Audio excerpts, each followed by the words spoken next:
Wie kann man den Weinsberg Expedition noch besser machen? Ganz einfach mit 3F Felgen, Folie und Fahrwerk. Und genau das machen wir heute hier bei uns bei Power Campers, besser gesagt bei unseren Partner K-Experts hier in Markt-Indersdorf, die spezialisiert sind auf das Thema Höherlegung, aber natürlich auch Tieferlegung und alles, was sich ja rund um Autos dreht. Und wie ihr seht, haben wir euch einiges an Zubehörteilen mitgebracht und ich würde sagen, wir gehen das Ganze einmal Stück für Stück durch, nehmen euch heute mal mit, wie man sowas einbaut und ja, es wird auf jeden Fall sehr, sehr spannend und während ihr jetzt dieses Video gerade seht, sind wir entweder auf dem Weg zur Dakar oder bereits bei der Dakar, daher auf jeden Fall den Kanal abonnieren und drauf und dran bleiben, weil es wird richtig spannend und wir nehmen euch wirklich überall hin mit. In diesem Sinne, wir starten direkt durch und haben hier schon mal 2 Bildsteindämpfer mitgebracht für die Hinterachse. Ja, dann haben wir hier die Spacer für die Hinterachse. Da sieht man mal, wir werden am Ende des Tages, denke ich, schon um die 10 cm noch mal höher kommen. Der Wagen ist ja schon ab Werk von Mercedes höher gelegt, aber in dem Fall wieder noch mal eine Schippe drauf. Das sind die Spacer nicht für hinten, sondern für vorne. Ja, dann haben wir hier für den Kardantunnel noch diverse Adapter sozusagen, weil es wird, wie gesagt, alles höher gelegt, ja, nicht nur die Achsen, sondern natürlich auch alle entsprechenden Teile. Wir bekommen auch größere Räder, dafür haben wir hier nochmal eine Anpassung für den Tacho mitgebracht. Ist eigentlich ziemlich simpel, ist ein Kabelsatz, Plug and Play, also da kann man wirklich nicht viel falsch machen. Nur durch die größeren Räder läuft der Wagen halt am Ende auch etwas schneller sozusagen. Und damit dann der Tacho, wie gesagt, auch weiterhin funktioniert, muss man den anpassen. Sonst haben wir hier noch ein paar Edelstahlteile. Das Ganze, wie gesagt, alles von Delta, hier mit dem Logo eingelasert und auch hier den ganzen Nummern, die natürlich TÜV-relevant sind. Das Ganze ist am Ende natürlich auch in Deutschland zugelassen und eintragungsfähig. Was auch spannend ist, wir müssen auch die Bremsleitung verlängern. Heißt, die Bremsleitung ist aktuell zu kurz. Dadurch, dass jetzt alles höher gelegt wird, braucht man da entsprechend nochmal andere Leitungen. Das ist auch für die Hinterachse, die ganzen Befestigungsteile. Ja, also ihr seht, es sind wirklich viele Teile, viele Schrauben, viel Arbeitszeit, die da am Ende drauf geht. Wir rechnen mindestens mit 1,5 Tagen, die da, wie gesagt, investiert werden müssen. Das Fahrzeug muss natürlich auch nochmal neu vermessen werden, was hier die K-Experts natürlich auch alles im Haus machen können. Die kommen ursprünglich aus dem Motorsport, also jeder, der, sag ich mal, ein Wohnmobil hat oder ein sportliches Auto, das entweder höher oder tiefer gelegt werden muss, ist hier, wie gesagt, genau richtig. Was wir auch noch mitgebracht haben, sind hier für die Technik-Freaks die schicken Pia-Leuchten. Ja, schön rund aus Aluminium gefräst, also richtig hochwertig, richtig hell. Die kommen dann, wie gesagt, auf den Frontbügel drauf.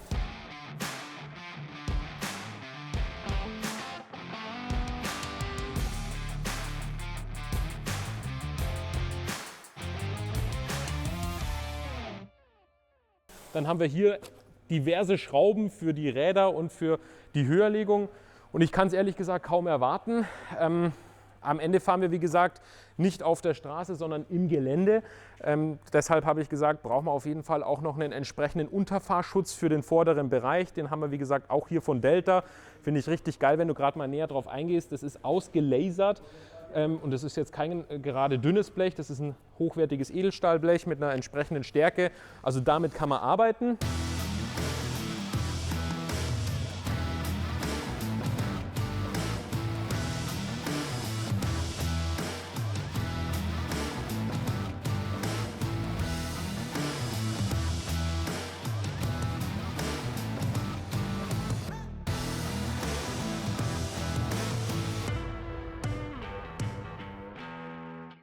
Und ein Stockwerk drüber seht ihr jetzt auch direkt mein Highlight, und zwar die 18 Zoll Delta-Räder im Design Classic B.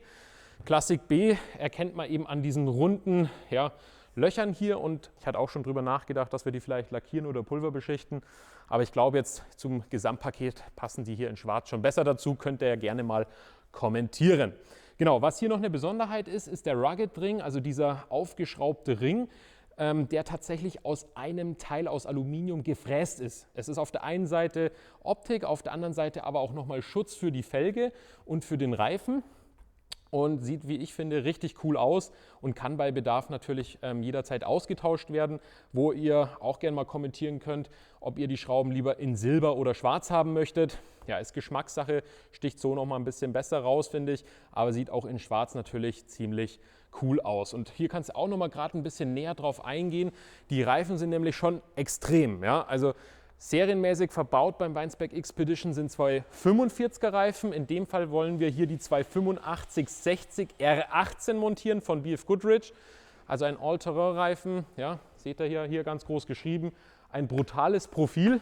Da sieht man mal so ein bisschen den Vergleich zwischen dem aktuell verbauten Serienrad und eben dem, was da, sage ich mal, kommen wird. Ich rolle den gerade mal vor, dann seht ihr hier den Vergleich. Ab Werk jetzt in dem Fall eine Stahlfelge verbaut. Sieht auch nicht schlecht aus, aber wenn man ehrlich ist, erschlägt die Delta-Felge oder das Rad dann doch so einiges, hätte ich gesagt. Man kann aber auch für die, die es interessiert, die Delta-Felge mit dem Loderreifen bestellen. Nachdem wir den Wagen aber jetzt, sage ich mal, rund 10 cm höher legen, brauchen wir einfach nochmal ein größeres, breiteres Rad und auch die Optik, ja, würde ich behaupten, ist da unvergleichlich. Sonst, der Wagen ist jetzt bereits auf der Hebebühne angehoben. Ja, er schwebt schon frei, aber am Ende des Tages werden wir, denke ich, genau diese Luft hier, sage ich mal, beibehalten, weil der Wagen, wie gesagt, jetzt ordentlich höher gelegt wird. Also bleibt da auf jeden Fall dran, weil ihr werdet jetzt einige Aufnahmen sehen, wie das, sage ich mal, hier ein- und umgebaut wird. Aber am Ende wollen wir dann natürlich das Ergebnis sehen und testen werden wir es dann spätestens bei der Rallye in Yanbu. Sonst, ich hatte es vorhin angesprochen, Felge, Folie, Fahrwerk. Foliert ist der Wagen jetzt mittlerweile auch schon. Ja, er ist noch nicht komplett fertig. Es fehlen noch ein, zwei Aufkleber, vor allem hier vorne im vorderen Bereich auf der Fahrertüre bekommen wir dann von der Rallye Dakar die entsprechenden Teamaufkleber mit unseren eigenen Nummern und. Sonst haben wir hier unsere ganzen Sponsoren mit dabei, die Firma Delta, klar, also hier der Felgen- und Reifenhersteller, die Firma WCS, alles was das Thema Autarkie angeht, ist ja hier auch voll ausgestattet, also Solar, Lithium, Wechselrichter, Ladebooster. Wir haben hier sogar eine Klimaanlage verbaut, die wir autark betreiben können. Heißt, wenn euch auch das Thema Autarkie interessiert, seid ihr bei uns bei Power Campers genau richtig. Solltet den Kanal abonnieren, weil wir dazu, wie gesagt, ein eigenes Video gedreht haben bei der Firma WCS, wo eben diese Technik ein- und umgebaut wurde. Gut, was wir jetzt hier noch sehen, ist das Ersatzrad. Das wird dann entsprechend auch noch getauscht. Der Heckträger ist tatsächlich original von Weinsberg montiert worden. Hier haben wir auch die Möglichkeit, noch eine zusätzliche Kiste zu montieren. Wenn du gerade mal näher kommst, hier sind so Gewinde eingearbeitet. Heißt, du kannst hier entweder das so lassen, wie es ist, und es als Heckleiter nutzen. Hier vorne kannst du auch gerade mal reinfilmen, wurde jetzt schon der Sicherungskasten aufgemacht und, sage ich mal, so ein bisschen was vorbereitet. Und jetzt geht es auch gleich los. Genau, also Getriebe muss abgesenkt werden, vielleicht sogar der Motor, habe ich mir sagen lassen. Also du kannst gerade mal hier die Stufe drauf gehen, dann kannst du dir das so ein bisschen anschauen. Hier wurde schon ein bisschen was demontiert. Ja, vielleicht kriegen wir noch einen V8 rein, wäre auch nicht schlecht. Ja. Wenn nicht, bauen wir einen Soundbooster ein und dann hört sich der Wagen auch noch was an. Sonst haben wir hier, wie vorhin schon angesprochen, bereits von Delta auch unseren Frontbügel montiert. Der kommt tatsächlich so ab Werk. Aber hier oben drauf kommen dann, wie gesagt, noch die zwei großen, schicken Pia-Leuchten. Und was, denke ich, auch nicht fehlen darf, ist dann am Ende auch hier nochmal dieses Gitter. Ja. Durfte ich mir vorhin auch nochmal sagen lassen, das muss noch dran, dass hier der Blinker nicht beschädigt wird in der Wüste. In diesem Sinne, auf jeden Fall drauf und dran bleiben. Wir nehmen euch jetzt mit bei dem Umbau und wollen euch dann später, wahrscheinlich am nächsten Tag dann, das Endergebnis zeigen, wenn der Wagen höher gelegt ist und die Räder am Rad sind.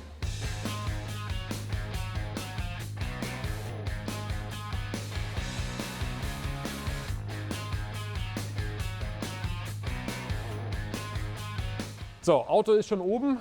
Erklär mal kurz, wo geht's los? Was macht er jetzt als erstes? Also wir haben jetzt einmal die Luftfüllung rausgebaut, komplett. Luftfilterkasten ist oben raus.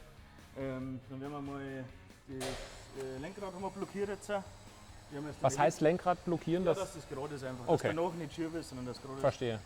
Dann wird die Linksbündel verlängert, weil wir setzen das ganze Chassis weiter runter, dass wir höher werden.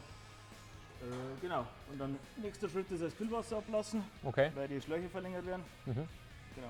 Und sonst, wenn wir hier mal ein bisschen weiter nach hinten schauen, ist uns allen gerade aufgefallen, dass der Wagen hier sieht man es ganz gut, ab Werk schon eine ganz gute Hohlraumversiegelung hat. Also da wurde mit der Sonde reingegangen und dann einmal ausgesprüht. Sauber verarbeitet, ja. Sauber verarbeitet und auch hier der Kardantunnel, so nennt man das Ganze, oder? Genau. Ja? Hier müssen wir auch tatsächlich ein bisschen was verändern, weil hier muss man, ja, glaube ich, einen Cut setzen, also das einmal abschneiden, ja, damit ihr dann hier die Distanzhalter sozusagen montieren könnt. Der ganze Karrentunnel kommt da weiter runter. Ja, also es ist jetzt nicht nur Schraube raus, Schraube rein, sondern man muss schon ein bisschen was anpassen. Ja. Genau, hier hinten sehen wir mal das Getriebe, oder? Nennt man so, oder? Verteiler, Hinterachsgetriebe, genau. Und was ich hier ganz spannend finde, aber es macht Sinn, hier hinten ist unser Frischwassertank verbaut. Und wie man sieht, natürlich auch mit Isolierhaube. Klar, vorne in die Mitte passt er nicht, weil eben hier durch den Allradantrieb, durch die Kardanwelle einmal alles verbaut ist. In diesem Sinne würde ich sagen, weitermachen.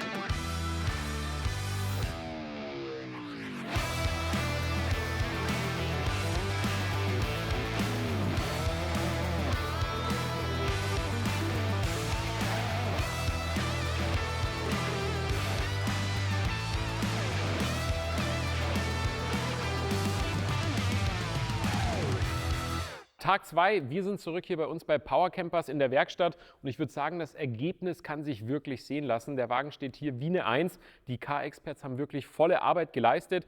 Wir haben heute schon die Radlaufverbreiterung angeklebt, die haben wir vor ein paar Tagen lackieren lassen und tatsächlich mussten wir die hier noch mal ein bisschen optimieren. Auf Deutsch gesagt mussten wir das hier ausschneiden, dass wenn ich bremse und das Auto einfedert, hier kein Kontakt zum Reifen entsteht, weil das kann dann auch ganz schnell gefährlich werden. War so auch nicht geplant, aber Delta hat für alles immer schnell eine Lösung parat.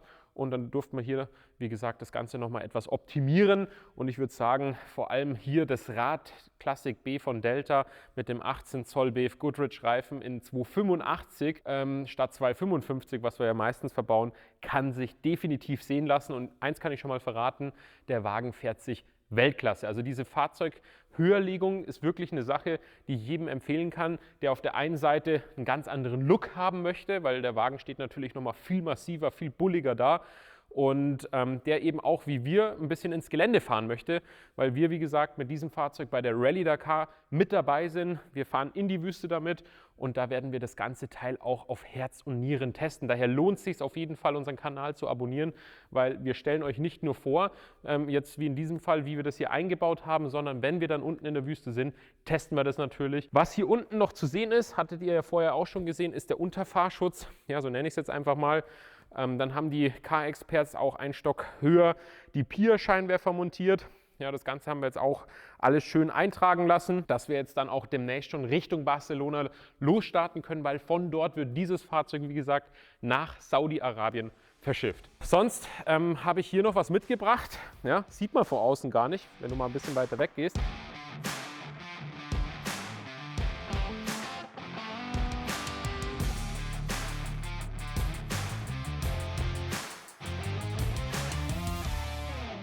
Ich finde es aber Weltklasse, das ist hier die Alpha Dynamic Trittstufe. Wir hatten vorher von Thule eine Trittstufe montiert, mit der kommt man natürlich auch ins Fahrzeug rein und raus, aber die hier sieht, finde ich, viel eleganter aus, ist auch tatsächlich beleuchtet und hat den riesen Vorteil, dass wenn ich jetzt die Türe wieder zumache und die Stufe reinfährt, dass ich die Stufe nicht sehe, ja, und ich eben auch keine Bodenfreiheit verliere, weil die sich praktisch unterm Auto versteckt und macht tatsächlich auch einen riesen Unterschied, weil sie meiner Meinung nach noch mal ein bisschen weiter unten angebracht ist. Was man auch sehen kann, ist hier unser finales Design, was das Fahrzeug jetzt betrifft. Hier sind alle Partner drauf, die einen großen Teil auch dazu beigetragen haben, damit wir dieses Projekt überhaupt umsetzen dürfen, weil eins könnt ihr euch vorstellen, so ein Auto kostet nicht gerade wenig und bei der Rallye Dakar kann auch nicht jeder mitfahren. Ja? Also das ist jetzt wirklich eine ganz besondere Aktion, für die wir alle auch sehr dankbar sind, dabei sein zu dürfen. Und das Ganze machen wir natürlich nicht nur für uns, sondern zum größten Teil für euch, für uns, ja, für uns alle, für die Community. Und daher, wie gesagt, auf jeden Fall drauf und dran bleiben, den Kanal abonnieren und am besten jetzt hier oben ja, das nächste Video von unserem WCS-Autarkie-Umbau anschauen. Ja, da haben wir den Wagen einmal Solar, Lithium-Wechselrichter, einmal alles verpasst, ja, damit wir dann auch in der Wüste immer Strom haben.